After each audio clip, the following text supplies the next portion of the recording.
2022 সালের বিশ্বকাপের পর অবসর নেবেন মেসি, সবাই সেটাই ভেবেছিল। তবে তেমনটা হয়নি। অবসরের ঘোষণা এখনও দেননি মেসি। তাই আর্জেন্টিনা সমর্থকদের মনে আশা জেগেছে, হয়তো 2026 সালের বিশ্বকাপেও আকাশি নীল জার্সিতে মাঠ মাতাবেন লিও। তবে আসলেই খেলবেন কিনা সে বিষয়ে নিশ্চয়তা দিতে পারেননি কেউ, এমনকি নিশ্চিত নন মেসিও।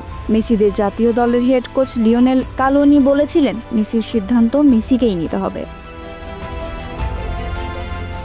এক সাক্ষাৎকারে বিশ্বকাপ ভাবনা ও সমসাময়িক নানান ইস্যুতে কথা বলেছেন মেসি।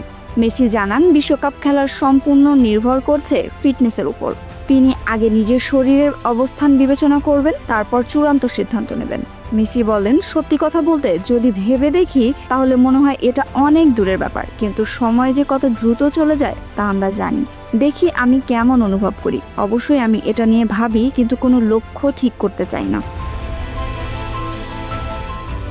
2014 বিশ্বকাপেও ফাইনালে খেলেছে আর্জেন্টিনা, হারতে হয় জার্মানির কাছে। এ নিয়ে মেসি বলেছেন, 2014 বিশ্বকাপের ফাইনালে উঠে চ্যাম্পিয়ন হতে না পারাটা আমার জন্য যন্ত্রণা ছিল। পরে চ্যাম্পিয়ন হয় সবকিছু সহনীয় হয়েছে। দৃষ্টিভঙ্গি পাল্টেছে। আমি 2টি বিশ্বকাপ জিততে পারতাম, তবে আমার বিশ্বকাপ আছে। জাতীয় দলের হয়ে সবসময় আগে ট্রাইব্রেকার শট নিতে দেখা যায় মেসিকে। এ বিষয়ে মেসি জানান, সব দায়িত্ব নিজের কাঁধে নিয়ে পেনাল্টি শুটআউটে আমি সবসময়ই প্রথমে যাই, সবসময়ই এটা করেছি। মেসি জানিয়েছিলেন, পিএসজি ছাড়ার পর বার্সেলোনায় ফিরতে চেয়েছিলাম, যেখানে আমি সবসময় থাকতে চেয়েছি, কিন্তু এটা সম্ভব হয়নি। মেসি যদি 2026 বিশ্বকাপ খেলেন, তাহলে তিনিই হবেন ইতিহাসের প্রথম খেলোয়াড় যিনি 6টি ভিন্ন বিশ্বকাপে অংশ নিয়েছেন।